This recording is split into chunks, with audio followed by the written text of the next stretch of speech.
Giờ tôi mới hiểu vì sao người ta dành cả ngày ở viện bảo tàng. Thoạt nhìn, chúng ta chỉ thấy đây là ba mẹ con đang ôm nhau ngủ.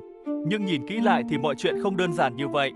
Gương mặt người mẹ trắng bệch, đôi mắt khép hờ, môi tái nhợt, đầu ngửa ra sau. Rõ ràng sự sống đã không còn tồn tại trong cơ thể bà. Bàn tay phải buông thõng xuống, không còn sức lực để ôm lấy hai đứa con của mình. Tuy vậy, hai đứa trẻ vẫn bám lấy mẹ như thể chúng chưa nhận ra, hoặc chưa chấp nhận rằng mẹ chúng đã qua đời.